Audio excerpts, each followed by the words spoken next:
Channel में आप सबका स्वागत है। राधे श्याम रामायण में सुनाएंगे आज अंगद रावण संवाद की कथा का भाग 1। चलिए शुरू करते हैं। सेतु बनकर तैयार हो गया है। अब अंगद संधि पत्र लेकर रावण के पास आएंगे। प्रभु राम चाहते हैं कि एक बार और समझाना चाहिए, इसलिए अंगद आएंगे अब रावण के पास। उसके बाद में युद्ध की तैयारी होगी। चलिए सुनाते हैं पहला भाग रामायण का। रामायण बजरंगबली बाबा को बहुत पसंद है, इसलिए रामायण पढ़ने से पहले बजरंगबली का जरूर आवाहन करें, उनका ध्यान करें।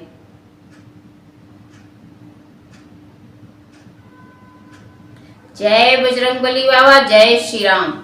श्री रामेश्वर देव का कर पूजन उपचार, वानर सेना सहित प्रभु उतरे सागर पार।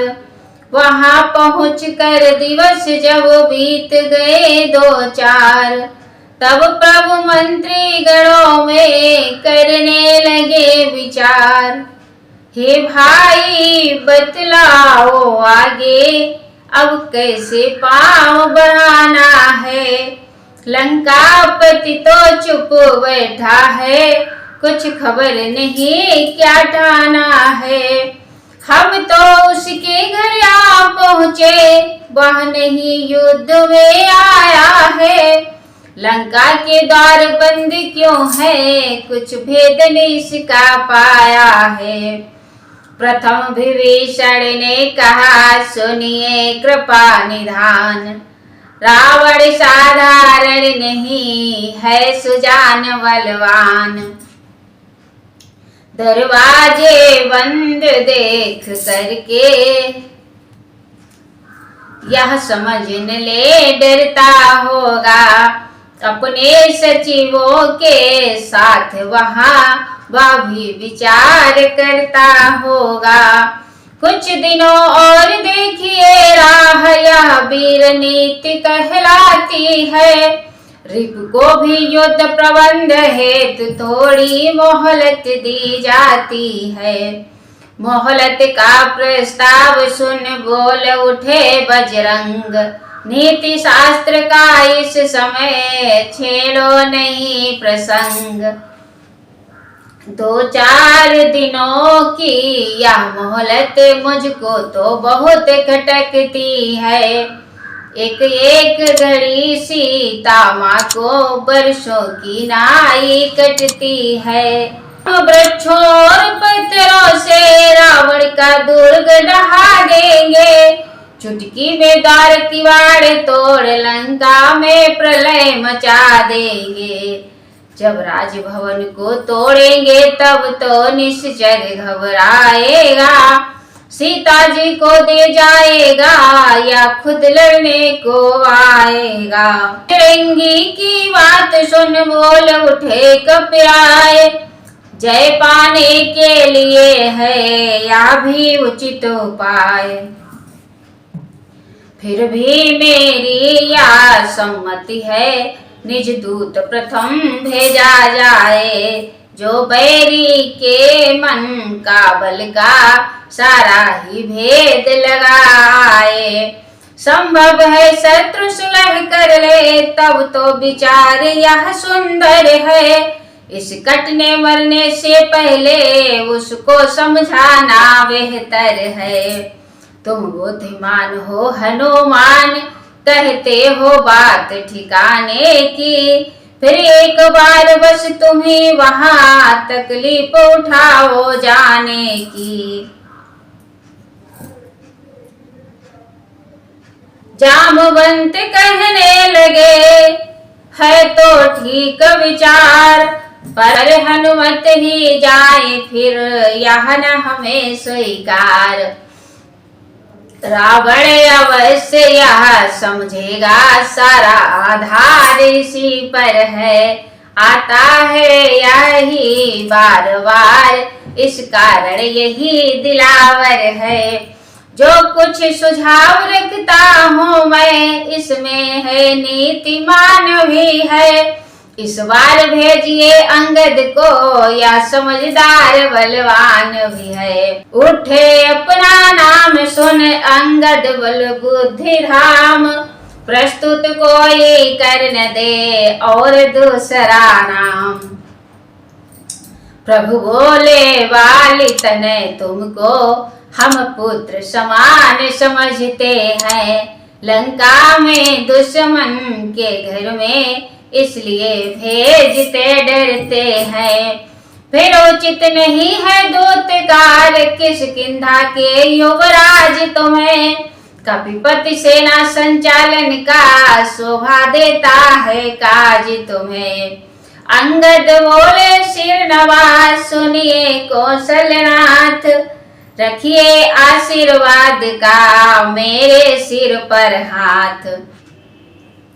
जिस जन पर कृपा आपकी हो वह जाकर लड़े रसातल तक, निर्भय है उसको भय न कहीं उदयाचल से अस्ताचल तक। निश्चय ही धाक जमाऊंगा मैं रावण की राजधानी पर, प्रभु का प्रताप ही ऐसा है पत्थर तैरे हैं पानी पर। जन से होकार जनार्दन का इससे बढ़कर सम्मान नहीं, युवराज आपका दूत बने तो कुछ घटता है मान नहीं। मैं भी श्री हनुमत के समान सेवा करने को उत्सुक हूँ, हे मेरे सर्वस्व आज्ञा दो वर जाने को इच्छुक हूँ। अंगद के यह वचन सुन मुदित हुए रघुनाथ, दे विशेष अधिकार बल रखा सिर पर हाथ। युवराज जानते हैं हम यह सच्चे व्यवहार कुशल तुम हो, बलवान बाप के बेटे हो सब भांति समर्थ सबल तुम हो। कुछ धर्म नीति कुछ राजनीति कुछ बल भी दिखलाते आना, बलवीर जहाँ तक संभव हो सब झगड़ा निपटाते आना। अंगद जब जाने लगे पुलक प्रफुल्लित रात, तभी विभीषण ने कही सुनो हमारी बात। दो एक संदेश हमारे भी कह देना हठी दशानन से, जिसने की किया था पद प्रहार मुझ पर उठकर सिंहासन से। मैं मूर्ख और विद्रोही हूँ वह तो सब बात समझता है, अब देखे लंका नगरी की किस प्रकार रक्षा करता है। या भली भांति जतला देना उस महाभिमानी रावण को, घर भर में एक विभीषण ही रह जाएगा बस तरपड़ को। मंद मंद हंसने लगे रामचंद्र रघुराय, अंगद को करने विदा उठा तीस समुदाय। गरज पवन गति चले जब बाली तनय बलवीर, लगे निरखने प्रेम से श्री लक्ष्मण रघुवीर। पग प्रहार से तोड़ कर लंका द्वार कपाट, किया प्रवेश तुरंत ही प्रहरी जन को डांट। बाका बल वाला मत वाला मल्लों की नाई चलता था, रणरंगी जंगी झूम झूम सिंहों की भांति गरजता था। रावण के सुत से अनायास जाते जाते मुठभेड़ हुई, आदर न किया कुछ अंगद ने बस इसी बात पर छेड़ हुई। पहले भौहे कुछ टेढ़ी कर उसने इस भांति कलाम किए, आगे से मेरे हटा नहीं जाता है बिना प्रणाम किए। इस असभ्यता का स्वाद तुझे ओ बन रे अभी चखाऊंगा, मैं राजकुमार यहाँ का हूँ बोटी बोटी नुचवाऊंगा। अंगद अंगारा हुए कहा बस खबरदार, दूध ने सूखा ओठ का बना सिपह सालार। हम जिनके भेजे आए हैं वह स्वामी भूमंडल का है। आगे से हटे प्रणाम करे, क्या तेरा हम पर कर्जा है। हम बालीराज के बालक हैं जो अपने बल में पूरा था। तू क्या है तेरे रावण को 6 मास काख में रखा था। करता है बेढंगी बातें उससे जो दूत राम का है। नादान आंख को खोल देख अंगद से आज तुम्हें टा है। कह बोला बस मौन हो मुंह को लगा लगाम। आज सामना हो गया कभी सुना था नाम। हम राजेश्वर के बेटे हैं तू दासों से भी बदतर है। हम शेरों से भी बढ़कर हैं तो शारों से भी कमतर है। क्या दूत उन्हीं लड़कों का है जो मारे मारे फिरते हैं। झूठा है जिनका राजपाठ बन बन दुखियारे फिरते हैं। जिनकी वह सुंदर सी नारी लंका के बंदी घर में है। उनका गुलाम बन बेवकूफ क्यों आया राजनगर में है। तभी काट कर बात को बोले प्रभु के दूत। वाह वाह क्या बात है चोर पिता के पूत। ले आए हो पर नारी को भिक्षुक बाबा बन चोरी से। तारीफ तुम्हारी तो तब थी लाते लड़कर सहजोरी से। अब समय हमारा आता है ठहरो तुमको दिखलाएंगे। लंका में कर भीषण संहार सीता माँ को ले जाएंगे। हम उनके हैं जिनकी प्रभुता पत्थर तैराता पानी पर। आ गए बांध कर से तो मार्ग तेरी लंका राजधानी पर।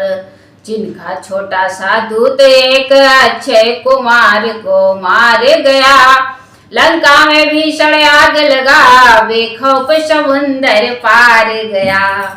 जिनका तेजस्वी मुख निहार रीझी शोर पड़ खाजी है। जो बुआ तुम्हारी होती है लंका में सती साध्वी है। बोली मुझ दासी को स्वामी ले चलो अवध शादी करके। तब लखन लाल ने क्रोधित हो भेजा नकटी ऊंची करके। बात बात में यों बढ़ी बिना बात की रार। दोनों थे रणकेसरी दोनों राजकुमार। अंगद के मुंह लग कर उसने जब इस प्रकार मुंह की खाई। तो खिसिया करे खाड़ा तोला बोला क्या मौत खींच लाई। आपे से बाहर हो उसने खाड़े का जब ही प्रहार किया। कपिने कर खंड खंड खाड़ा राघव का जय जयकार किया। अब तो सब शस्त्र अस्त्र छूटे मल्लों की भांति भिड़ंते हुए। बलवंत दुरंत लड़ंतों की मुठभेड़ विकट अत्यंत हुई। कटी तोड़ अंत में अंगद ने उसको निशक्त नितांत किया। पल भर में पत्थर पर पटका पलटा देकर प्राणांत किया। लंकापुर में हुआ अब घर घर हाहाकार। नर नारी डरने लगे बंद हुआ बाजार।